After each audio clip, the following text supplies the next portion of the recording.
I can't say that I support my uncle and what he did because I don't. I love my uncle. He is my uncle. I'm going to always be for him. But at the same time, you have to understand that people... Under the quiet Texas night, a life full of dreams and endless possibilities was taken in a flash, leaving a family and community shattered. Lauren Juma, a 16-year-old with a warm smile and a heart full of hope, met an untimely and horrific end. In a world where safety should be a given within our own homes, her story unveils a haunting betrayal, a mystery, and an enduring fight for justice. Join us as we navigate the shadows that led to this tragic night, paying tribute to Lauren's memory and uncovering the depth of a case that has left scars on all who knew her.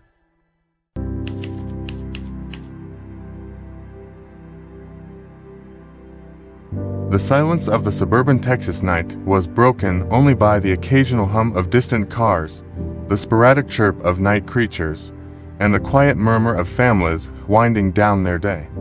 But for 16-year-old Lauren Juma, this night was different. There was an unshakable weight in the air, a tension that had been lingering all evening. A vibrant and spirited young girl, Lauren had always been full of energy, laughter, and light. But tonight, something felt off. And as the evening crept forward, the unease in her heart began to grow, giving way to an eerie fear. It wasn't unusual for Lauren to feel a little on edge. She was, after all, a teenager navigating the trials of youth, the demands of school, and the usual drama that came with growing up. But tonight, in the quiet spaces of her home, it felt different.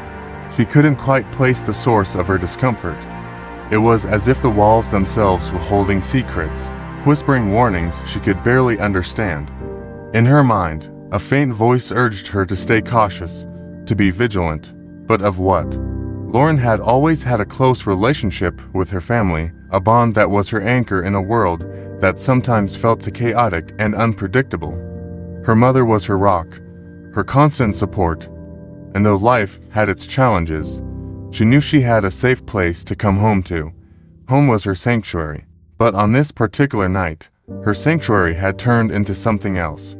She was no longer certain of her safety, especially with Van Henry Brisbane, a family acquaintance, staying in the house that evening. A man she should have been able to trust, yet something in her gut warned her otherwise. As the hours slipped by, Lauren noticed subtle changes around the house. Shadows seemed to loom larger, stretching and contorting in ways that played tricks on her eyes. The once familiar creaks of the floorboards sounded heavier, more deliberate. Each sound, every flicker of movement caught her attention. She tried to shake it off, to convince herself it was just her imagination, but annoying dread lingered, refusing to leave. The tension finally reached a breaking point as Lauren found herself alone in her room, her back pressed against the door as if it would protect her. The faint glow of her phone was her only source of comfort. With trembling fingers, she dialed her older sister. Her voice, barely a whisper, conveyed a sense of urgency. The fear in her tone was palpable, and her sister could sense that this was no ordinary call. The seconds felt like hours as she waited for a response. When her sister finally answered, Lauren's voice cracked as she tried to explain her fear. She spoke of an unsettling presence in the house, specifically mentioning Brisbane, who had seemed strangely intense, his behavior subtly shifting from familiar to threatening. Her sister, sensing the gravity of the situation, immediately sprang into action, urging her to leave the house if she felt unsafe. But it was too late. Lauren felt trapped, cornered by an unseen force that seemed to be closing in on her. As her sister tried to calm her down, reassuring her that help was on the way, Lauren's heart raced. She clutched her phone tightly, her eyes darting around the room as if expecting something to emerge from the darkness. In those moments, the walls of her room felt like they were closing in, the air growing thicker, harder to breathe. She could hear her own heartbeat pounding in her ears, drowning out her sister's voice. Then, without warning, Brisbane himself emerged from the shadows, his figure casting a dark and foreboding silhouette in her doorway. The fear that had gripped her heart turned into pure terror as she came face to face with the man who would be her nightmare. Her voice caught in her throat, a scream stifled by the horror that now confronted her. This was her worst nightmare come to life.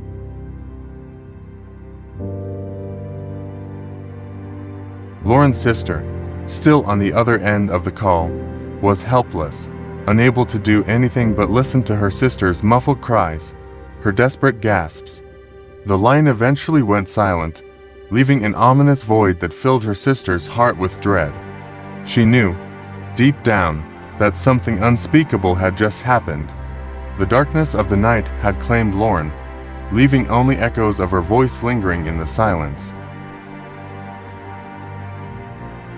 In the aftermath of that dreadful night, the quiet suburban neighborhood was forever changed. News of Lauren's tragic fate spread like wildfire, leaving friends, neighbors, and classmates in a state of shock and disbelief. The bubbly, vibrant young girl they had known was gone, her life snatched away in a moment of unimaginable horror. The town mourned, struggling to understand how something so dark could happen so close to home, especially by someone as unexpected as Van Henry Brisbane, who had been welcomed into the family's circle of trust. Lauren's mother was devastated, her world shattered by the loss of her beloved daughter. The home that had once been filled with laughter, with memories of birthdays and holiday gatherings, was now a place of haunting memories, of unanswered questions. She couldn't bear to step into Lauren's room, where her daughter had spent so many hours dreaming about her future, a future that had been cruelly taken from her. She grappled with the shock that it had been Brisbane, a man they knew who had betrayed them so deeply, turning their home into a place of horror. The investigation into Lauren's death revealed chilling details, each revelation deepening the sense of horror and disbelief. The authorities pieced together a timeline of events, uncovering a trail that led directly to Brisbane, painting a portrait of a man who had betrayed every ounce of trust placed in him. His actions had left a wound that cut deep into the fabric of Lauren's family, an act of violence that defied explanation, leaving those who loved her searching for answers that would never come. As days turned into weeks, the case became a focal point for the media, with each new detail sparking outrage and sorrow across the community and beyond. People wanted justice, a reckoning for the life that had been taken too soon. Strangers left flowers, candles, and notes outside Lauren's home, a tribute to a young life cut short. They gathered in vigils, their faces illuminated by candlelight, their voices a chorus of grief and support for her family. But no amount of support could erase the pain Lauren's family felt, the emptiness left in the wake of her absence. Her mother clung to memories of her daughter, the sound of her laughter, the warmth of her embrace. She would never see Lauren graduate, never see her grow into the woman she was meant to be. These stolen moments, these lost dreams, haunted her every waking moment. Lauren's story became a symbol, a reminder of the fragility of life and the darkness that sometimes lurks where we least expect it. Her friends shared stories of her kindness, her laughter, and her dreams for the future. They remembered a girl who had been full of life, whose presence had brightened their days. Her absence left a void that could never be filled, a scar that would remain with them forever. The trial that followed brought with it a sense of grim satisfaction for those seeking justice. Brisbane was held accountable, and the court proceedings revealed the full extent of his betrayal. Yet, for Lauren's family, there would be no closure, no relief from the pain of their loss. They sat in the courtroom, listening to the details of that fateful night, the events that led to their daughter's death, feeling as if they were reliving the nightmare over and over again. In the end, justice was served, but it was a hollow victory for those who had loved Lauren. They left the courtroom with heavy hearts, knowing that no sentence could bring back the bright, beautiful girl they had lost. For them, life would forever be divided into two parts, before and after that terrible night. As time passed, the town slowly moved on, but Lauren's memory remained, a haunting reminder of innocence lost. Her mother held onto her daughter's belongings, her photos, the fragments of a life that had been full of promise. She knew that no matter how much time passed, Lauren's spirit would remain with her, a guiding light in the darkness of her grief. In her memory, the community vowed to protect others, to stand vigilant against the shadows that had taken Lauren. Her legacy became one of resilience, of strength in the face of unimaginable tragedy. And though she was gone, her story continued to echo, a somber reminder of a life that would never be forgotten.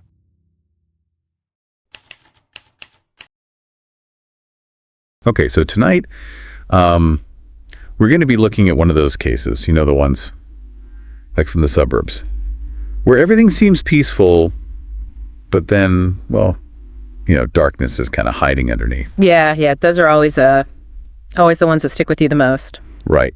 So we're in Texas, quiet suburban night, just distant cars, crickets chirping. And it's this setting, right? This normal night that makes our deep dive tonight so unsettling. Definitely. It's that contrast, you know? Yeah. The peaceful facade and then the reality. Yeah, and that contrast is going to become even more apparent as we learn about Lauren Juma. She was 16, vibrant, full of life. Everyone in the community loved her. And she's at the center of this story. But on this particular night, something was different, off. Lauren felt this unease. Almost a premonition, you could say. Yeah, and the source material describes it as this weight in the air, like a tension she couldn't shake. Interesting. That feeling is often highlighted in cases like this. Yeah, you know, like when people say they just had a bad feeling. Exactly. And it makes you wonder, how much do we tune out those intuitive signals? Right. Could we be missing these warnings? And in Lauren's case, this feeling, this dread, it seems to even affect her surroundings. Oh, how so? Well, the shadows seem to play tricks on her eyes, or the floorboards creaking louder. It's almost as if her fear is like, I don't know, like seeking into the house itself. Wow, yeah. That's a very powerful image, and it really emphasizes the unsettling nature of what's about to happen. It does, for sure. And, you know, it's normal for teenagers to have anxiety. Oh, yeah, absolutely. Part of growing up. But Lauren's fear was just different. It was intense, you know, visceral. She even called her older sister, completely terrified. And that phone call, is that one of the sources we have? Yeah, it's mentioned in the court documents, a truly chilling detail. I bet. To hear that fear in her voice? Right. And it makes you think, how often do we dismiss those gut feelings? All the time, I'd say. It's easy to rationalize them away. Exactly. But for Lauren, this fear, this intuition, it was tragically accurate. Because, well, here's where the story takes that horrifying turn. A figure emerges from the shadows. There's a scream, and then nothing. Just silence on the other end of the line. Oh gosh, I can only imagine what must have been going through her sister's mind. It's heartbreaking. The source material really captures that feeling of helplessness, Ugh. that frantic realization that something terrible has happened. And it reminds us, you know, how fragile our sense of safety can be. It does. It really does. Because in that moment, everything changes, not only for Lauren, but for her family, her friends, even the entire community. It's a ripple effect. Trauma like that, it just spreads outwards. Exactly. And as we move forward in this deep dive, we'll see just how far those ripples reach.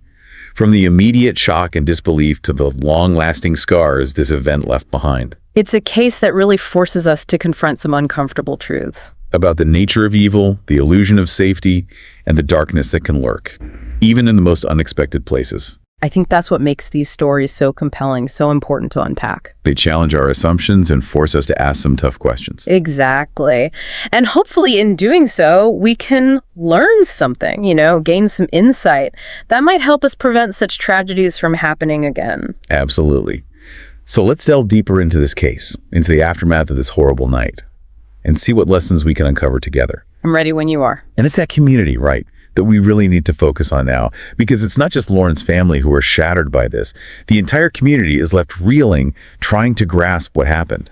Yeah, it's like, how can something so horrific happen here? In our safe haven. Exactly.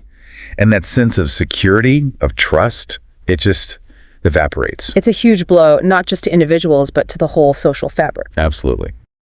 And the source material really captures that shift, that change in atmosphere. Like parents becoming overly protective, kids not allowed out alone. Yeah, that hypervigilance, it's a common reaction to this kind of trauma. Right. Like everyone's on edge, suspicious, looking for threats everywhere. Exactly. And you know, there's actually research on this, on collective trauma. Really? Yeah, studies show that when a community experiences something like this, it can trigger all sorts of psychological and social changes. So it's like the entire community is suffering, like a collective PTSD almost. That's a good way to put it. And it highlights the need for mental health support, not just for the immediate victims, but for everyone affected. Because that trauma, it lingers, doesn't it? Yeah. It becomes part of the community's story. Absolutely.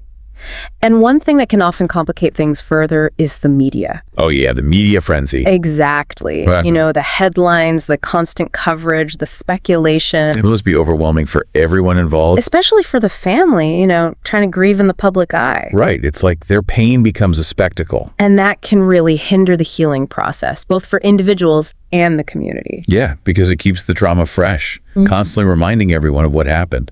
And sometimes the media can even distort the narrative, you know? Oh, absolutely. Sensationalism sells, but it doesn't always serve the truth. Exactly.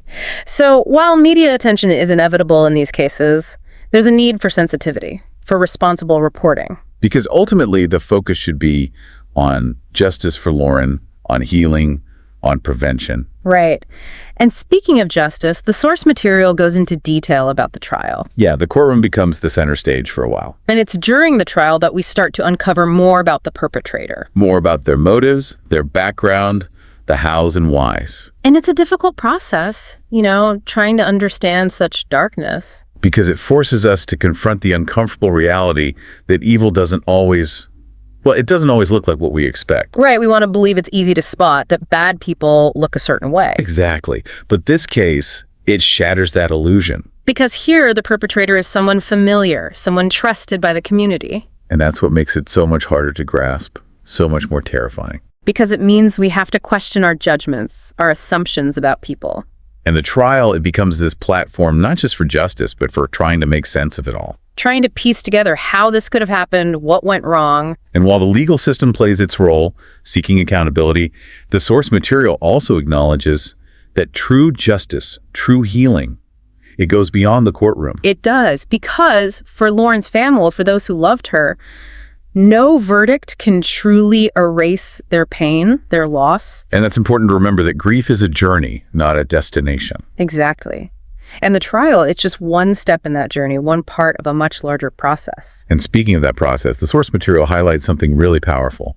It describes how Lauren's mother, despite her immense grief, she becomes an advocate for change. Wow, that's incredible to find that strength in the face of such tragedy. Right. She channels her pain into action, working to prevent similar tragedies, speaking out, raising awareness, pushing for better support systems. That's such a powerful example of resilience, of finding meaning amidst the darkness. It is. And it shows how even in the face of the unthinkable, hope can emerge. Hope for a future where such events are less likely to occur. A future where communities are better equipped to recognize the warning signs and to support those who are struggling to prevent them from going down that dark path. And it's that hope, that commitment to action that I think is Lauren's true legacy. It is. It's about remembering her, honoring her life, and working to make the world a safer place. And that's a powerful message, one that I think we can all take away from this deep dive. Absolutely. So as we move into the final part of our exploration, we'll delve deeper into those questions of prevention, of understanding the roots of violence, and what we as individuals and as a community can do to create a brighter future. Sounds like a good plan. I'm ready to keep digging. So we've talked about the impact, the shock waves that rippled through the community. But now I think it's time to face the darkness head on. You mean the perpetrator? Yeah, it's the part of these stories that's always the hardest to grapple with. I agree. It's tempting to just label them as monsters, as other. Right, to distance ourselves from the horror of what they did. But if we want to truly understand, to learn from these tragedies, we have to resist that urge. We have to try to unpack that darkness. And the source material, it does offer some glimpses into the perpetrator's life. Does it? Like what kind of insights? Well, for one thing, this wasn't some random stranger, some outsider. This was someone deeply embedded in the community, someone people trusted. Wow, that makes it even more disturbing, doesn't it? It does. It shatters that illusion that we can always spot danger, you know? Yeah, that it has a certain face, a certain profile. Right. And it forces us to confront the possibility that darkness can hide in plain sight. In the people we see every day, the people we think we know. Exactly. And that's a terrifying thought. The source material also hints at a past marked by, well, by difficulties. A troubled childhood, some instability, maybe even undiagnosed mental health issues. Now, it's important to remember that this isn't about excusing the crime. Oh, absolutely not. It's about understanding, about trying to see how those factors might have contributed to this person's choices, to this path of violence. Because if we want to prevent these tragedies, we need to recognize those signs, those red flags that might indicate someone is heading down a dangerous road. Right, and this is where psychology, criminology, those fields can really offer insights. So it's about looking beyond the individual act and considering the broader context. Exactly. The social, environmental, psychological influences at play. And maybe asking ourselves, were there missed opportunities for intervention? Could something have been done, to change the course of events? It's a tough question, but one worth pondering, for sure.